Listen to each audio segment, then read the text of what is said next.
Hello everyone, आज हम करने वाले हैं मैथ्स रीजनिंग के कुछ इंपॉर्टेंट क्वेश्चंस जो कि आरआरबी एनटीपीसी एग्जाम्स के लिए बहुत ज़्यादा इंपॉर्टेंट हैं। मुझे रिक्वेस्ट आई थी तो I am here with the video. So let's start today's class. First question है हमारा, हमें जो है जहाँ पर क्वेश्चन मार्क लिखा हुआ है इसको फिल करना है, यानी कि मिसिंग टर्म को फाइंड आउट करना है। ठीक है, तो हम कैसे इस पजल को सॉल्व करेंगे देखिए। तो 3 4 7 5 3 5, तो ये सभी क्या हैं? स्मॉलेस्ट नंबर्स हैं। क्लियर। और मिडल वाली रो में जो हैं लार्जेस्ट नंबर्स हैं, यानी कि 2 डिजिट नंबर्स हैं। क्लियर। तो ये कैसे आए हैं तो हमें पता चल जाना चाहिए। देखो 3 × 4 अगर हम करेंगे तो 12 आएगा, और उसमें अगर हम 3 ऐड कर देंगे तो 15 बनता है। सिमिलरली अगर हम 7 × 5 करेंगे तो 35 आएगा, उसमें अगर हम 3 ऐड कर दें तो 38 आएगा। तो उसी तरह से अगर हम 3 और 5 को मल्टीप्लाई करेंगे तो 15 आएगा, उसमें अगर हम 3 ऐड करेंगे तो 18 आंसर आएगा। तो मिसिंग टर्म की जगह पर क्या आएगा? 18। सो 18 is the right answer. Clear. Next question, select the option that is related to the third number in the same way as the second number is related to the first one। मतलब यहाँ पर देखो हिंदी में भी मैंने convert करके लिखा है ताकि जो हिंदी मीडियम के स्टूडेंट्स हैं उनको भी समझ में आए। क्लियर। सो क्वेश्चन क्या है? उस विकल्प का चयन करें जो तीसरी संख्या से उसी प्रकार संबंधित है जिस प्रकार दूसरी संख्या पहले से संबंधित है। मतलब हमें यहाँ पर जो मिसिंग टर्म है उसको फाइंड आउट करना है, उसको निकालना है। जैसे 80 जो टर्म है जैसे रिलेटेड है RT से, उसी तरह हमें यहाँ पर कोई भी टर्म फाइंड आउट करनी है जो कि LN से रिलेटेड हो। Let's solve the question. सी, हमारे पास क्वेश्चन क्या था? RT ratio 80 proportion LN ratio what, यही हमारे पास क्वेश्चन था। तो अगर हम यहाँ पर चेक करें तो R की प्लेस कौन सी होगी? 18 प्लेस। क्लियर। और T की प्लेस कौन सी होगी? 20 प्लेस। क्लियर। तो अगर हम 1 × 8 कर दें, क्लियर, और 2 × 0 कर दें तो हमारे पास आंसर क्या आएगा? 8 0। मतलब ये यहाँ से मैच करे। तो सिमिलरली N कौन से प्लेस पे आता है? L जो है वो 12 प्लेस पे आता है, N जो है वो 14 प्लेस पे आता है। तो इन दोनों को मल्टीप्लाई कर देंगे। क्लियर। तो हमारे पास क्या आ जाएगा? 2 और 4। तो आंसर क्या आ जाएगा? 24। तो मिसिंग टर्म क्या होगी? 24। Clear. So option number D is correct. Next question, identify the odd one from the following। तो हमें कोई ऐसा ऑप्शन चूज करना है जो कि डिफरेंट हो। क्लियर। हिंदी में क्या लिखा हुआ है? निम्नलिखित में से विषम को पहचानिए। मतलब डिफरेंट कौन सा है जो कि आपस में रिलेटेड नहीं है, ऐसा हमें ऑप्शन चूज करना है। तो ऑप्शंस पढ़ते हैं, physics, chemistry, geography, botany and zoology. तो हम सभी को पता है कि physics, chemistry, botany and zoology are the field of study of science, but geography is the field of study of social studies. It is the subject of social studies. So option number C is correct. Next question, find the odd one out. मतलब हमें odd one out find out करना है इन चारों options में से। Clear. तो अगर हम फर्स्ट फिगर को चेकआउट करें तो यहाँ पर 1 2 3 4 5 एंड 6 साइड्स हैं। सेकेंड फिगर में अगर हम चेक करें 1 2 3 4 5 6 साइड्स हैं। थर्ड फिगर में अगर हम चेक करें 1 2 3 4 5 साइड्स हैं। एंड अगर हम फोर्थ फिगर में चेक करें 1 2 3 4 5 एंड 6 साइड्स हैं। तो ऑप्शन नंबर सी जो है वो ऑड वन आउट होगा क्योंकि यहाँ पर 5 साइड्स हैं। So option number C is correct. Next question बहुत ज़्यादा इंपॉर्टेंट है और ऐसे क्वेश्चंस एग्जाम में जनरली पूछे जाते हैं। Some cats are rats. ठीक है, कुछ कैट्स जो हैं वो रेट्स हैं। मतलब रैट्स अगर इतने हैं तो उसमें से कुछ पोर्शन कैट्स का होगा। Is it clear? All bats are tables. तो बैट्स और टेबल्स का अभी हमने कोई भी सर्कल नहीं बनाया।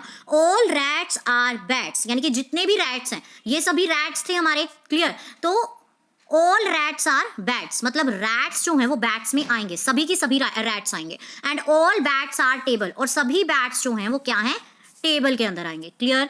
तो हमें फाइंड आउट करना है कि कौन सा ऑप्शन जो है वो करेक्ट है। First is some cats are bats. तो कुछ कैट्स जो हैं वो बैट्स हैं, तो सही है, पहला ऑप्शन सही है। Second option, all bats are rats. तो क्या सारे के सारे बैट्स रैट्स हैं? नहीं, कुछ पोर्शन रैट्स है। क्लियर। तो ये जो है गलत होगा कंक्लूजन। थर्ड कंक्लूजन है ऑल टेबल्स आर कैट्स, तो क्या सभी टेबल्स कैट्स हैं? नहीं, कुछ पोर्शन कैट्स का है, तो ये भी इनकरेक्ट है। एंड फोर्थ क्या है, ऑल बैट्स आर कैट्स, तो क्या सभी बैट्स कैट्स हैं? नहीं, कुछ पोर्शन कैट का है, सो ये ऑप्शन भी इनकरेक्ट होगा। सो कौन सा ऑप्शन करेक्ट होगा? सिर्फ फर्स्ट ऑप्शन करेक्ट होगा। क्लियर? सो फर्स्ट ऑप्शन जो है वो ऑप्शंस में नहीं है, so none of these is the right answer. Next question, यदि d multiply f equals to 42 and d multiply c equals to 21, then m multiply b is what? Clear? तो यहाँ पर हमें गिवन है कि d multiply f जो है वो 42 के इक्वल है। तो d जो है वो कौन से प्लेस पे आता है? फोर्थ प्लेस पे। f जो है वो कौन से प्लेस पे आता है? 6 प्लेस पे। तो अगर हम दोनों को मल्टीप्लाई करेंगे तो 24 आता है, और इसको रिवर्स लिखेंगे तो 42 आता है। सिमिलरली अगर हम डी और सी ऑप्शंस को चेक करें, फोर्थ प्लेस पे डी आता है और थर्ड प्लेस पे सी आता है, दोनों को मल्टीप्लाई करें तो 12 आता है, और इसको रिवर्स करें तो 21 आता है। तो सिमिलरली एम और बी का हम निकाल सकते हैं। एम जो है वो कौन सी प्लेस पे आता है? एम जो है वो 13 प्लेस पे आता है, और बी जो है वो सेकेंड प्लेस पे आता है। दोनों को मल्टीप्लाई करेंगे तो क्या आ जाएगा? 26। तो इसका रिवर्स क्या होगा? 62। सो ऑप्शन नंबर डी जो है वो करेक्ट होगा। Clear? Next question, identify the odd one out from the following. निम्नलिखित में से विषम को पहचानिए, यानी कि जो डिफरेंट है उसको हमें टिक करना है। तो P जो है, Y जो है, D और E, इन सभी में से ऑड वन आउट कौन सा है? तो as we know that P जो है वो कौन से प्लेस पे आता है अल्फाबेटिकल सीरीज में? 16 प्लेस पे। Y जो है वो 25 प्लेस पे आता है, D जो है वो 4th प्लेस पे आता है, और E जो है वो 5th प्लेस पे आता है।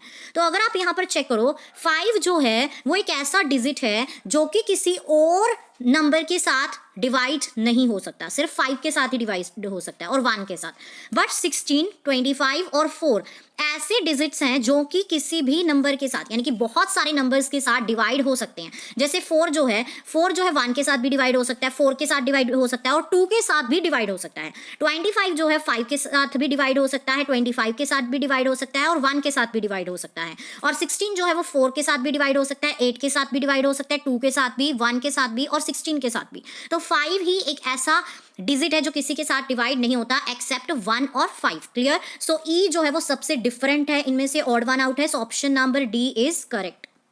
Next question, select the number that can replace the question mark in the following series. मतलब जहां पर क्वेश्चन मार्क लगा हुआ है उस मिसिंग फिगर को आपको फाइंड आउट करना है। उस संख्या का चयन कीजिए जो निम्नलिखित श्रृंखला में प्रश्न चिन्ह को प्रतिस्थापित कर सकती है। क्लियर? तो यहाँ पर अगर आप चेक करो, 9, 11, 16, 26 एंड व्हाट, ये हमें फाइंड आउट करना है। तो अगर आप यहाँ पे चेक करो, 9 और 11 में कितने डिजिट्स का डिफरेंस है? 2। 11 और 16 में 5, 16 और 26 में 10। Is it clear? आगे अगर हम इसमें डिफरेंस फाइंड आउट करें 3, आगे 5। क्लियर?